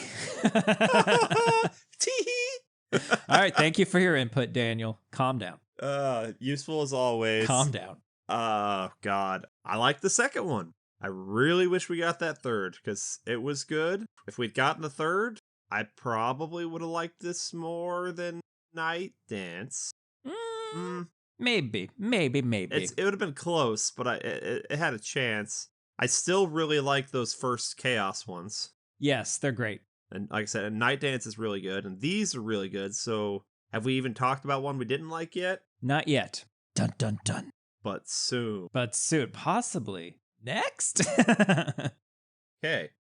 30 Years of Terror. What's here? Now, I'm going to go out on a limb and say that all these stories were for 30 Years of Terror. All these stories were written by Stephen Hutchinson. These were still his. Because they were. They were. It's still in the H2O timeline. Yep. Who's doing this one? Devil's Due Publishing. It is a one-shot. Uh-huh. It's 5 short stories. We got Trick or Treat, POV, Visiting Hours, Tommy and the Boogeyman, Repetition Compulsion. Yeah. And one of them is drawn by Tim Seeley. Which, I mean, is fantastic. That's Repetition Compulsion. Yeah. Yeah. So now, let's see what order they go in. In case you forgot, Kenny, POV. this issue does let us know that on Halloween night, 1963, 6-year-old Michael Myers murdered his sister and was incarcerated in Smith's Grove Asylum. On October 31st, 1978, Michael escaped and returned to his hometown of Haddonfield, Illinois, where he committed the most brutal mass slaughter on record and then vanished into the autumn night. Laurie Strode, Tommy Doyle, and Dr. Sam Loomis. Loomis were 3 people Close enough. Whose lives were irrevocably, I could sound it out, irrevocably changed by the events that happened that night. See, there's too many words in this goddamn thing. This is their story. Dun, dun, dun, dun, dun, dun. Of what happened next. You see, it's not us, like, being very nitpicky with dates and times. This whole series goes out of its way to really, like, dial in when things are happening. And so then you can figure out, oh, well, then that means this person would be this age when they're getting railed by now Sheriff Brackett, and he would have been like way off in college at that point. So really, that's probably not okay. And little Lindsay Strode, maybe. Anyway, let's not talk about that one again. Lindsay Strode? What's her name? Laurie Strode? Lindsay Wallace. There's Laurie Strode. Laurie Strode, Lindsay Wallace, Tommy Doyle. Well, you know what you know who you've always wanted to meet on October 31st, 1978 on Halloween? Same day as October 31st, by the way. Oh, great. I've always... The McKenzies. The McKenzies! You mean those old people who smell funny? Yeah, of the go down to their house fame, you know? Go, run, Tommy, Lindsay, go. You run, you go down to the McKenzies, and you don't stop for nothing. Okay? And they're all like, okay. Now, have you ever wondered what happened to little Tommy and little Lindsay once they got to the McKenzies? Nothing good. Not bad. Mr. McKenzie's over there shitting on scary movies and shit. Well, and... Not a good start. He's watching what, Night of the Living Dead? Yeah, it's like, oh, I tell you, shit on TV these days, it's depraved. I know it's Halloween, but times sure are catching up with us. Are you scared, Joe? Scared? Me? That's how I'm gonna say his wife. Never. She's a chain smoking, whiskey drinking lady. Okay, so she's got a voice like this, Joe. Absolutely. Scared, Joe. Up until that year, we never answered the door on Halloween night. Oh, so they're a couple of fucking assholes. We're old, Joe. Okay. Never hand out candy? Don't do shit. We love children very much, but trick-or-treating was just too much for my Joe. Bless him. He'd never admit it to me, but he always felt out of place and old before his time. So again, they said never. So even when they were younger, she was worried about his heart when it came to trick-or-treaters. He would always be like, my heart can't take it. And she would always be like, yes, it can. Do me on the bed with a younger version of me hiding under the bed. Yeah, it's a real X situation. It's a real X situation. We always here. knew Okay. Howard was out there. Thank you, Howard. I'm just saying, you never answer the door all those years for regular trick-or-treaters, and then these kids show up frantically knocking and screaming outside your door, and that's when you decide to open it? I don't think so. Something's wrong, Joe. They keep knocking. We open it. They keep knocking and I can't deal with it. Oh god, I can't do that. It hurts. Oh, I need a drink. Joe, geez, get off the cigarettes, Joe. Woo! They keep my heart healthy, you know. I know, Joe. Hey, look, you old lady. Laurie says you gotta call the police. The boogeyman. The boogeyman is gonna kill her, and he's in the house. And Lindsay's all like, the boogeyman. totally. Yeah, that's what I fucking said. Yeah, I said but he's in my house. He's gonna kill Laurie, and he's gonna kill us. Okay? What kind of bullshit? Blam, blam, blam, blam, blam, blam. Maybe one more blam, 6 shots. depending on what year we're in or what movie. Yeah. Well, you know what? Hey, okay, Tommy, shut the fuck up. Slow down. All right, Mary, call Ruby at the sheriff's department. Oh, you want me to call Ruby, do you? Uh-huh. Yeah, I bet you do, Joe. Name basis I bet you do, Joe. Oh, God. Just like you've been calling on her every Tuesday while I'm at bingo. Think I don't know? Small town. I can smell her stink ass puss on you.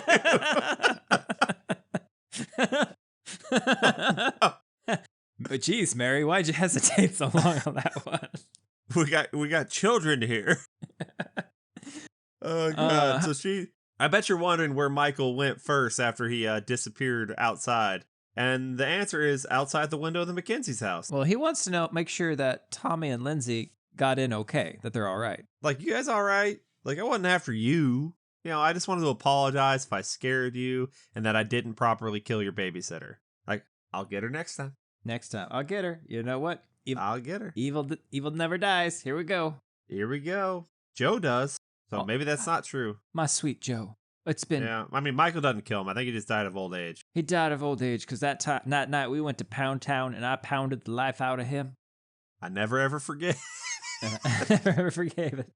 And you know what? Now that I'm ancient and Joe's gone, I can hand out candy to these trick-or-treaters. And they're like singing songs at me like Christmas carolers. That's fun. Oh. Happy Halloween. Oh no. A razor blade was in the candy. Wait, what? Who the fuck did that? Oh no. Why is she handing out razor blade candy? And then it cuts to Michael just sitting in a chair in her house. How'd he get there? He's in Joe's chair. That's Joe's chair. He can't sit in Joe's chair. Wait, but I think about those terrified children. I can never forget. Never ever forget. So, what? So did she lose her mind and think Michael was there and put razor blades in all the candy when it was really her? And then she just like killed those fucking 5 kids on her front porch step? Or she now blames Kid for killing her husband because all the stress of these kids coming over to the house, that because they never saw Michael, but that just the stress of having kids, little children in the house was too much for Joe to handle. Okay. And that's what killed him. They get him every time. And so now she's like, look, I'm going to put out some traps so that other Joes don't get the same fate. Fair. I'm glad you went further on that because all I heard was I'm going to put out. And I'm like, okay, hold on. I'm going to offer myself every Halloween to the town. And you know what? It's a beautiful sacrifice, and I'm happy to make it. I do all right. I do all right. Never forget. Now we jump from razor-bladed kids, which if this actually happened, I don't know, to now we're at some sort of fucking beauty pageant? Well, now we're at, like, I Know What You Did Last Summer, kind of. Yeah.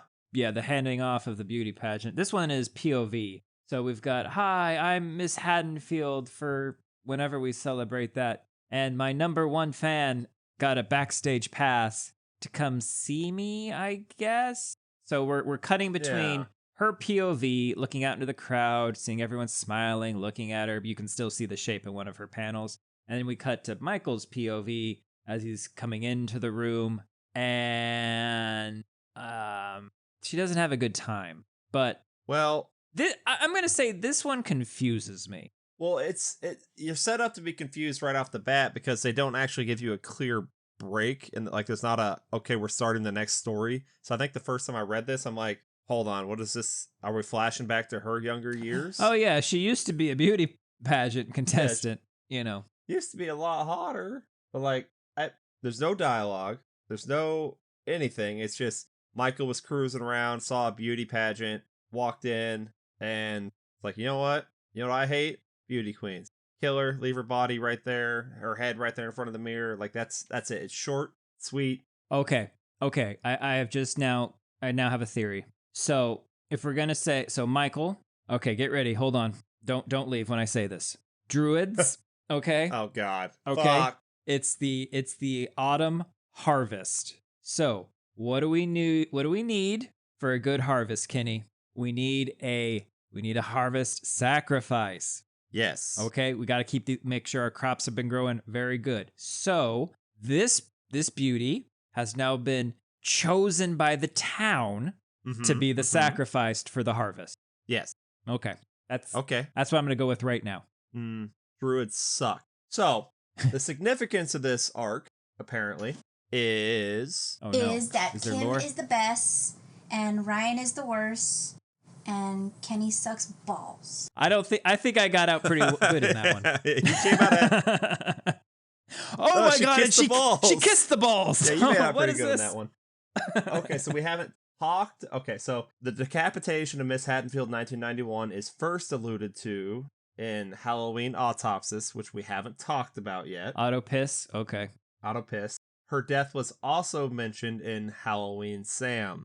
So I feel like we did this one out of order. Did we do this out of order? I don't, because Halloween Sam isn't a comic. It's just like it's a weird thing. Novel, a short story thing that takes place right after Autopsis. So those two things were connected. I thought Autopsis I guess this just came out after. I thought they came out after this one, but I don't know.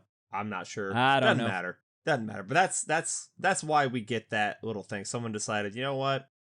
I'm gonna show that happening. So I guess it's just him chilling in between murders, just like I'm gonna kill this person. Look, the town needs the Strode Realty needs the blood to make its dynasty grow. I mean, look, October dollars. They are very important. Okay, that was POV. POV, not short, my favorite. Sweet. I mean, it's hard to talk about something where it's literally just it's the panels. It's the autumn harvest. There's no dialogue. It's just sits down, her head's cut off. I mean, it's good. Every one of these has a different art style. This one's okay. I like the final shot of the decapitated body. It's great. Now we're into what? Visiting hours? Visiting hours. And the visiting hours are, oh man, I have a memory, Kenny, and it's buried deep inside me. And you know what? It smells of must and antiseptic. Okay? But good news, I've brought my Raggedy Ann doll. I'm going to bring this fucking thing with me everywhere I go, and everywhere. Time. Kenny, this is how Michael Myers knows Laurie Strode is his sister. Because Raggedy Ann doll was in their house? Yes. And there's only one. There's one. He's only ever seen one person with this doll. Which also means that if there's only one Raggedy Ann doll, then it is also the Annabelle doll. I was going to say it was the Highlander that survived, but that works too. Fair. But now we're going to get Annabelle versus Michael Myers. Oh, and versus MacLeod. MacLeod. Of the clan MacLeod. Okay. Lots of different Any places. One of them. There's a couple of them. Yeah, choose you what. You got Connor, you got Duncan, you got that weird spin-off one where it was like a cousin, the animated series. The animated one? Yeah. Yeah. I forget what his name was. Probably MacLeod. It was Cousin MacLeod. Cousin MacLeod. Yes. We'll get, maybe one day we'll get that video game. Who knows what cloud that'll be. Highlander pod. You know, it's going to be huge. Can't wait. I'm here for it. Cannot wait. There's got to be one already. Definitely. If not, here we are. All right, here we are. This is Laurie she had a dream just before that Halloween in 1978. And that's why she forgot to drop the keys off at the Myers house, even though did we see her go there? So Either way, Dad lost the sale on the house because she didn't drop off the keys. I think this is some retro history thing because she did drop off the key at the Myers Yeah, house. revisionist history. Yeah, no, retro history. Although, no, it says just before 1978, so maybe it was like something like, okay, she fucked up a couple days before, so then when she does it again on Halloween, she does it right. When Dad's like, hey, don't forget to drop off that stuff, and he mutters under his breath, right. "Dumb She's fucking like, adopted bitch." and she's like, what was that? He's like, nothing. I got a new car waiting for you. Just you wait. New car waiting It's for got you. that new car smell. And guess what? If anything ever happens to Tape you, it's deck here. player. Okay. Oh shit. Hell yeah, I can listen to my Dan Center console cup Fogelberg. Holders. It's all coming together. Hell yeah. Seat belts. It's a whole new thing. No, we don't have those. Don't need those. Shit. Okay. No seat belts. All right, you know what? What's up? Go run into my best friend Annie, who never talks down to me. Hey, bozo! Any later, we'll be in big trouble. Sorry, I'm making a lot of mistakes today. I'll say you are. You just missed Ben Tramer walk inside, and he looked cute. Aw, damn. Yeah, the room is silent. The sunlight burns my eyes. I probably shouldn't be looking at it. Yeah, stop looking at the sun. This fucking family and their son staring. Okay, Goddamn. Stop staring at like stars during the day. That's not when you're supposed to look at them. You're not supposed to do that. No. So I'm guessing we got Laurie in an institute. And I guess she's flashing back to these memories. Is the implication here? I think this is her visiting her brother. You think? I think these are the ones visiting her brother. And because then we're flashing forward to when she's got her son John. Yeah, H2O. So we're in H2O timeline, but then and she's happily married, which that won't last. Yeah, because John's husband was like a drugged out skis bag. Annie's still there, but she's a little bit older in these visions, and it's not working out. And then we cut to she's now Carrie Tate, and she's working at over the Hillcrest, I think what it was. Yeah, but how is Annie older? Is she just visioning her older, like she's still a part of her life? Because Annie doesn't survive in the H2O timeline. Annie's always dead, so I think it might be just the way it's drawn, but it kind of looks like she's meant to be older. But then in some of it looks like she was the same as when Michael killed her, because she's still wearing the white button down. Yeah. Cut throat. Well, yeah, and then she pops up, right in Sam Hain on the board with all the blood on her. And then this is where she's getting judged by her dead friend. If you were smart, you'd have stopped him from killing me. I'm sorry, I'm making a lot of mistakes today. It's okay, he's coming for you now. Fuck. Now, is there a more alluring title for someone than headmistress? Like, Carrie Tate, headmistress. I don't understand. I mean, I guess the only thing hotter than a headmistress would probably be like, mother superior. So when dominate me in law school, I coached the university mock trial team, and when I did that, my title was head coach. Ooh, and not alluring. And like at some point, someone drew a picture for me of what that actually meant, and I'll let you imagine what picture they drew for me. And I'm like, yeah. I got my mouth open, and something's approaching it. Okay. Of course, you cup the balls. You're the coach. I'm You're a coach. A professional. It's my job to take care of things. Oh God. Without warning, the boy decides to grow up. He decides to kill everything and everyone that's dear to me. He decides to rip my world apart. I mean, there is kind of some... you're not going to get a warning that the boy's going to grow up, but you do know that's going to happen.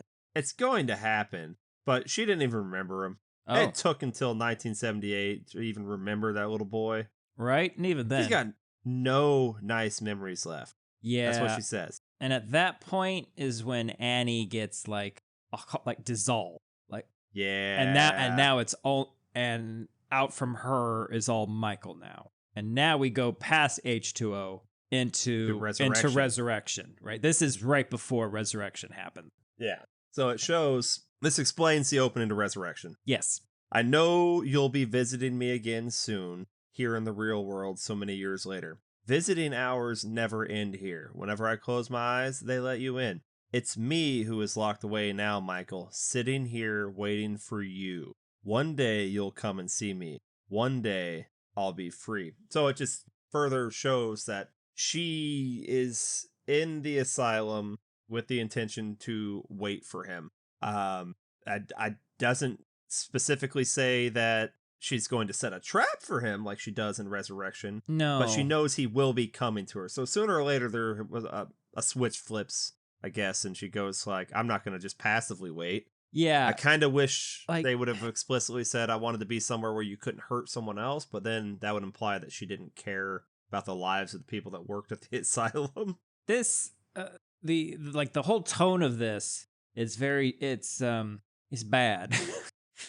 It's a bad tone. It's the feeling of hopelessness. Okay.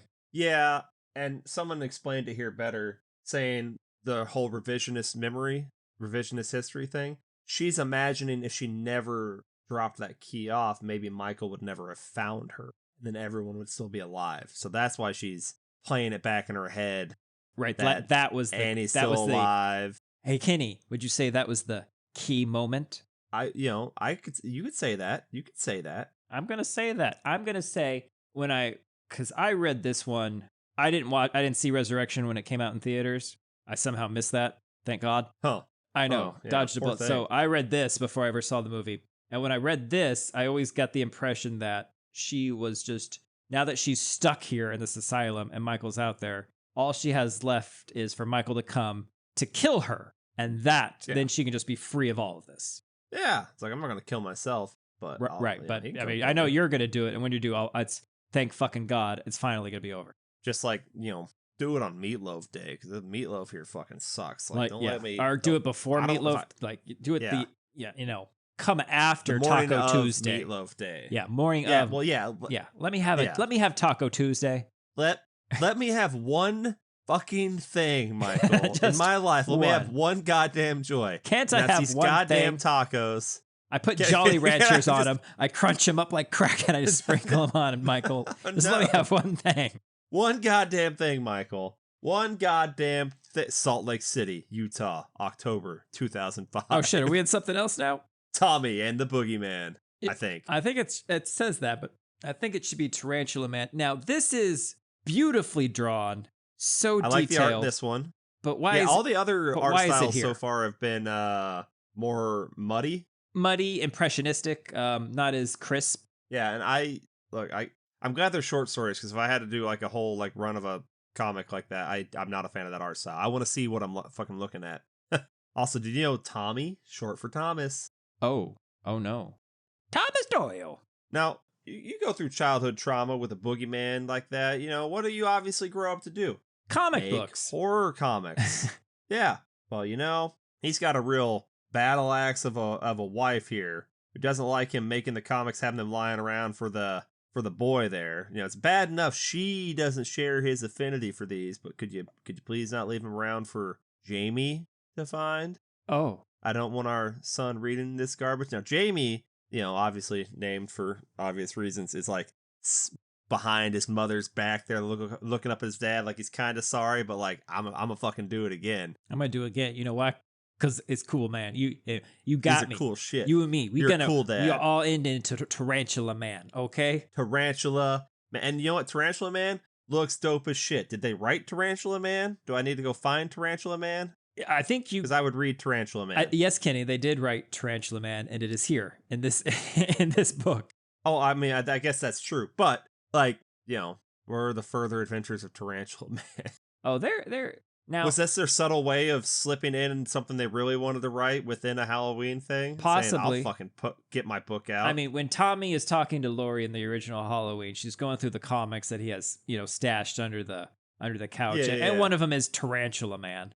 So there is a precedent for this, but I don't look. This is an amazing section of this comic, but I don't know why it's here. Tarantula Man, because everyone wanted to know about Tarantula Man.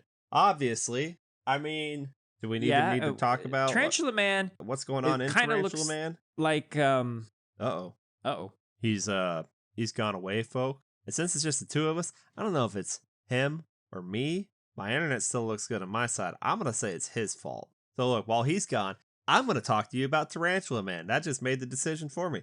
Tarantula Man, you get this excellent cover of this lady, ripped up raggedy like dress, stuck in a giant spider web. And she's screaming with spiders all over her. And there's this like creepy dude cloaked in black with a top hat and like a toothy grin, red eyes in the back. And he's just going, "Hello, children." And it's pretty fantastic. And then it gets to the first page. It says, "Welcome, unsuspecting reader, to the disgusting world of Tarantula Man, the darkest, most terrifying man of them all. But who is he? Well, that terrible secret must remain hidden for now, as we begin his first adventure, which may be your last. Be afraid, boys and girls, because if you are caught in Tarantula Man's wicked web of devious depravity, then you may end up missing." Dun dun dun. Then we get two girls, Rebecca and Haley. They're walking home from a long day at school. It's very reminiscent of the girls walking home in the original Halloween, which kind of funny. We got a missing girl, Rebecca Warner.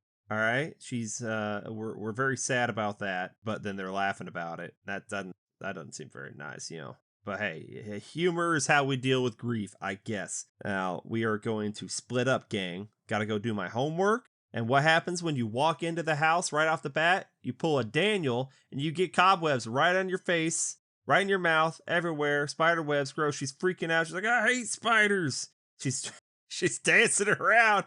And then, of course, the first thing that happens when you get home, happens to me all the time, is her underwear have a trail going up the stairs. One pair of underwear on each on each step. Like, my panties. Who would do such a thing?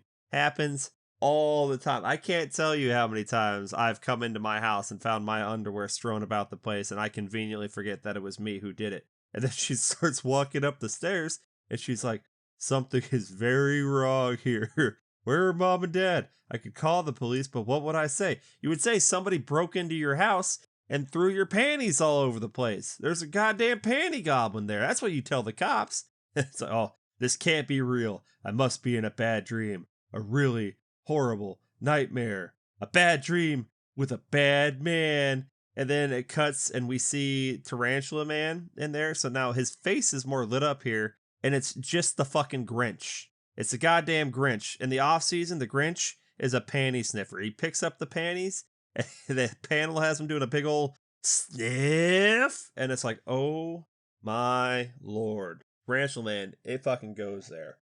Like, ha ha ha ha ha ha ha ha. The poor girl flees, unaware of the powers of the beast that pursues her, but with a touch of his damp, evil fingers, a thick cobweb spreads fast along the walls. It's stuck. It won't open. I can't get away. I need to escape. There's no telling what he wants to do to me. I think we can tell what he wants to do to you, ma'am. It's not good. So she's running. She's like, "Mommy, Daddy, help me." Tarantula Man's tarantuling around, spider webs everywhere, and then he just like envelops her whole body. And now Rebecca is gone. Haley's coming back. But luck has not been fair to Rebecca today. Now poor Haley's about to see the truth for herself. She looks through the sticky glass window and sees the Tarantula Man in there with naked Haley, and he's sucking the blood out of her neck, and he's got tarantula arms coming out of his mouth. And it's just as well. The man has no words for her, only his desire. As he looks back, all Haley can do is stay silent in fear, and disgust. And then a tarantula shoots out of her. Okay, so I guess he also weirdly impregnates them with tarantulas that shoot out of their mouths. I don't know. But then she runs away. And then all of a sudden there's a missing poster with her own face on it. And it says, "He'll get you and he'll do horrible things to you, but nobody will know. Nobody will be able to help you. You futile reader. You will be missing." Dun dun dun. That's pretty damn good. Tommy really enjoyed that. He's rereading it, living his youth, and then we see a panel of the comic he's drawing, and it's Michael there. Oh, and Ryan's back. What are you talking about? I got left. a nice underneath angle of him.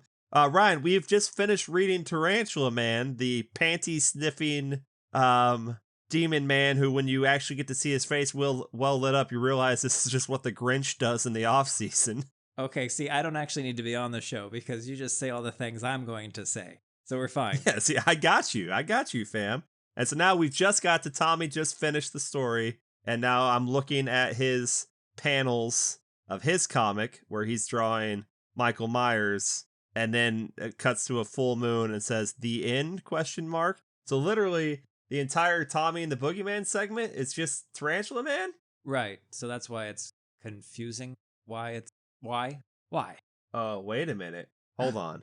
There's so more. there's more. It says as he finishes the story, Tommy decides to write about his own Boogeyman and makes up stories that involve an alternate universe that has Michael Myers having a young niece that he stalks and being cursed with thorn. So Tommy is to blame? I guess Tommy's to blame, but where do we what in that actually oh shit, if you look at the panel, he's drawing Jamie on the bottom there, and the mark of thorn is on the upper panel there with the on the wrist. How the hell are you supposed to know that that's Jamie? Look at the face really closely, you can see that's a young Danielle Harris. No. Oh yeah. No. But I didn't put it 2 and 2 together until I read that and then look at the mark of thorn. I'm like, okay, I can Holy see shit. that. Yeah, I see the mark of thorn now. Yeah. Okay. Yeah. I see mark so of thorn. we're just idiots. But Mark of Thorn didn't show up until Halloween 6.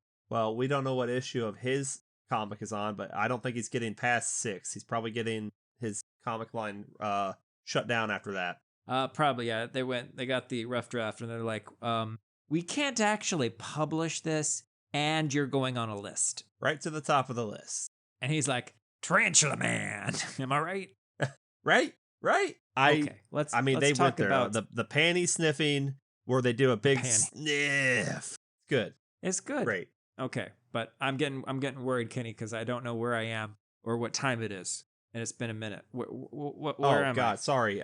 It's Monday, October 30th, 1989, Haddonfield Elementary School. I was alive at this point, Ryan. Oh, good. Yeah, I'm here. I've made it. That's good. Are you in this class? 3 months old. No. So no, maybe? I'm a little young. Well, maybe.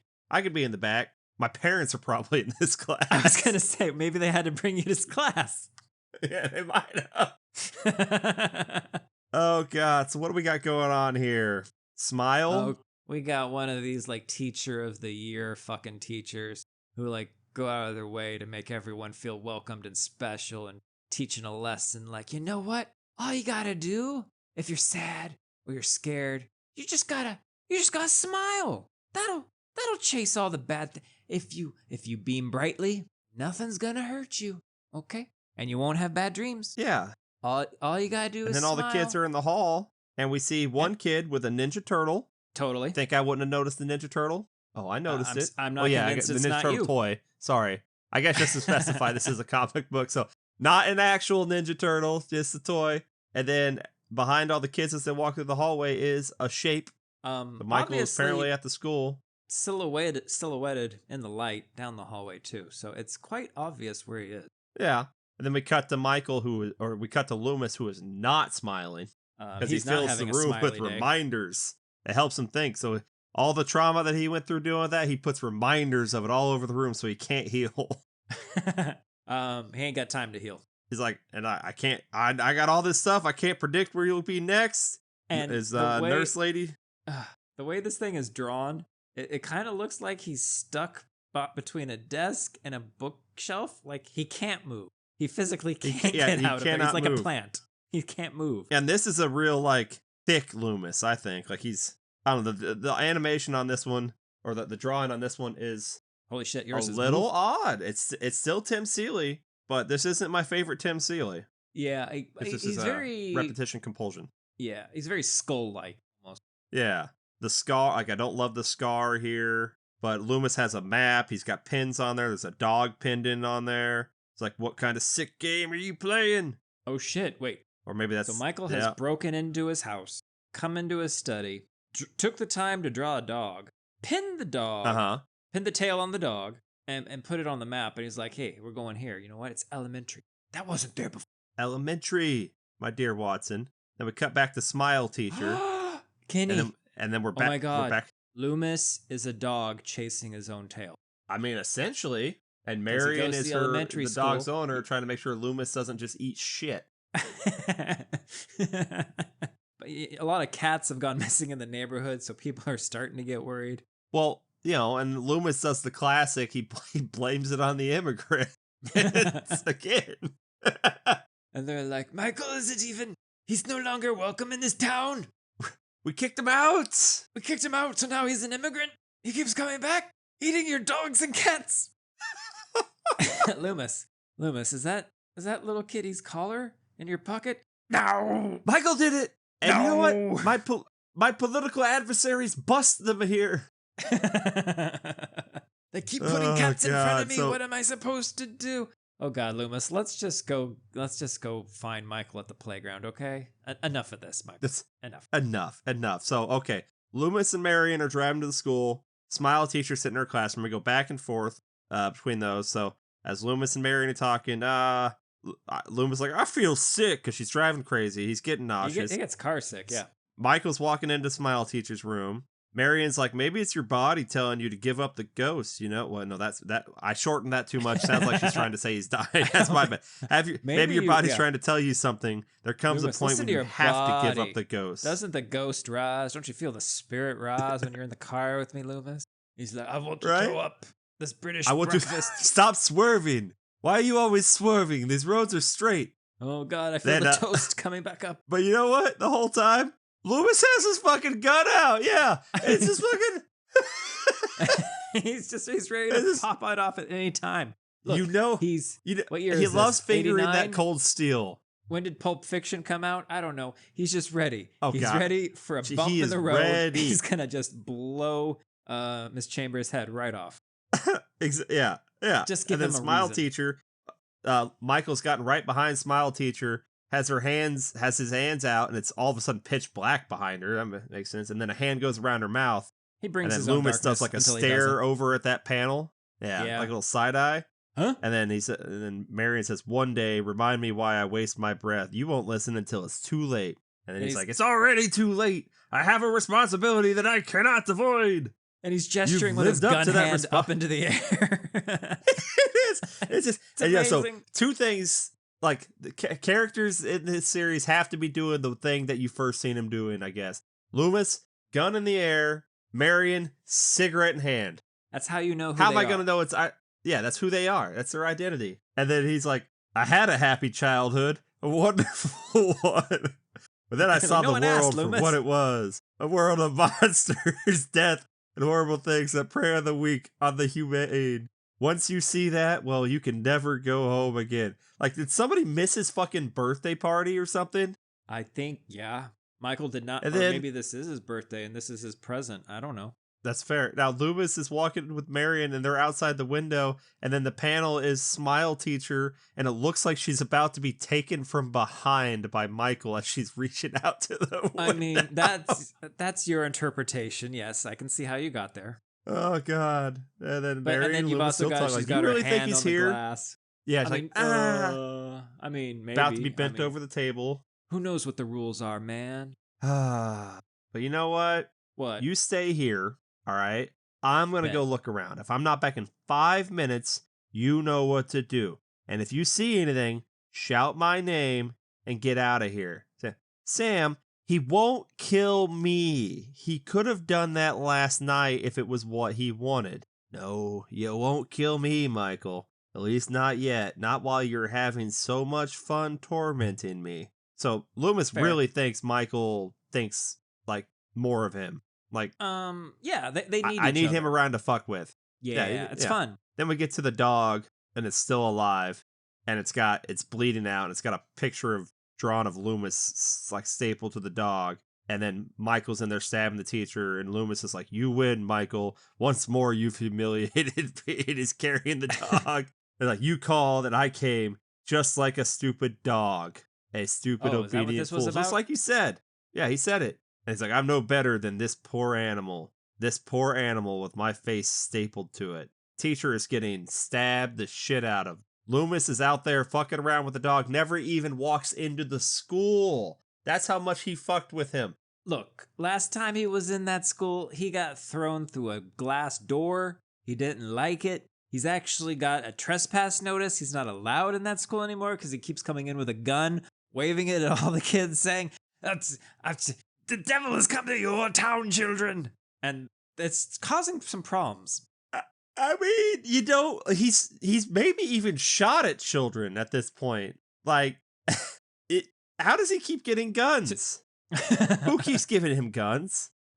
He keeps going to trade shows. Okay, they're easy to get.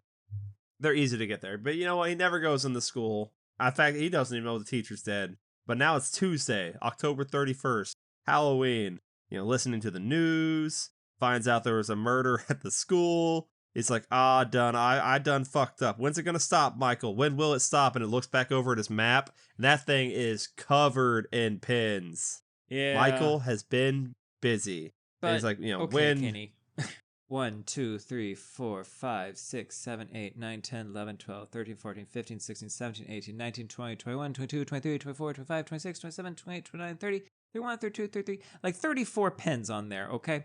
Now, and it's all in an area, right? It's not like statewide.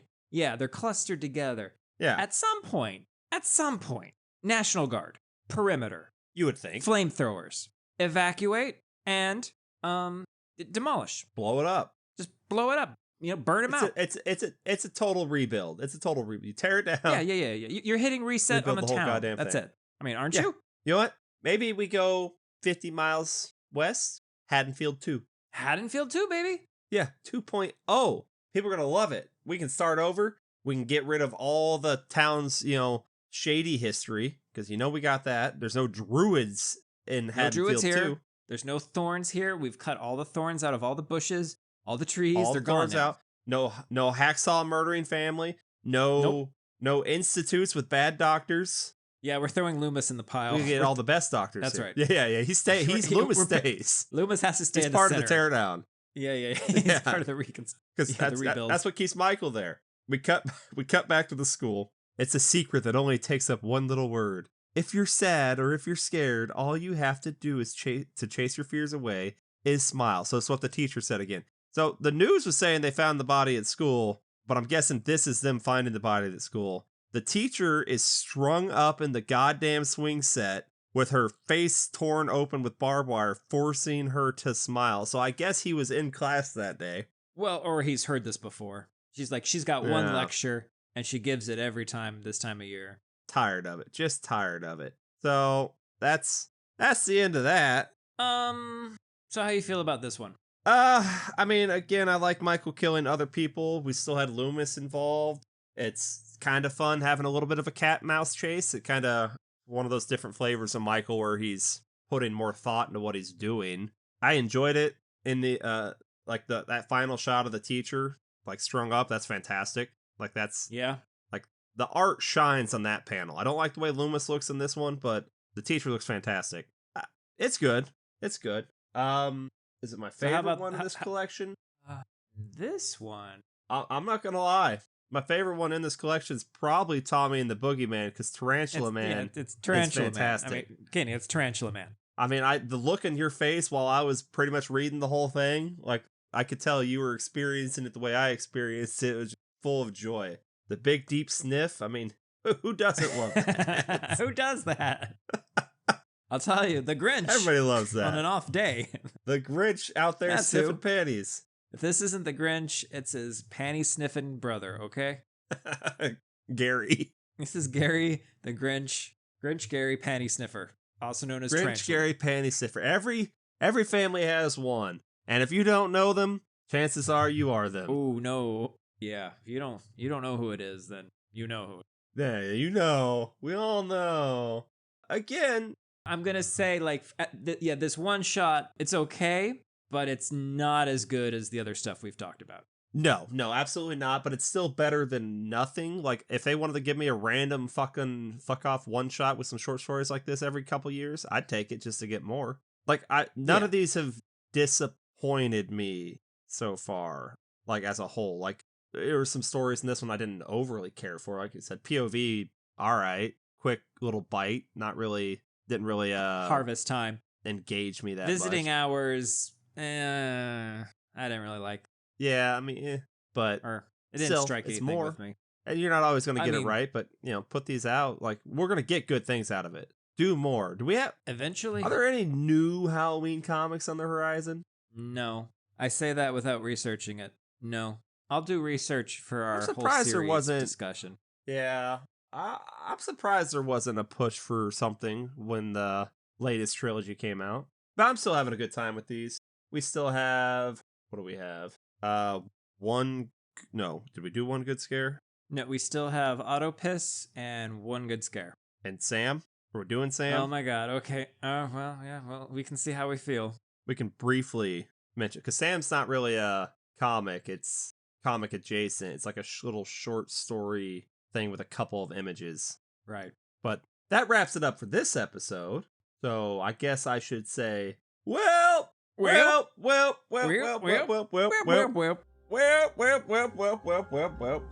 as always, I've been your horrible host, Kenny, telling you that I will legit have a full-blown panic attack if you do not tell me where or when I am every 5 pages, okay? We have a standard here, and I need to know. And I can tell you, if you want to know what it looks like, just look at Mr. Riddles in that one panel. And that's what it looks like when you don't know what time it is or where it is. You're Mr. Riddles in a chair. Ryan, what time is it? Where am I? When am I? I figured it out, Ryan. I figured it out. Mr. Riddle was Tarantula Man. It all ties back together. Michael is a hero. You let that sink in. A hero. He's a goddamn hero. Goddamn hero. Bye-bye.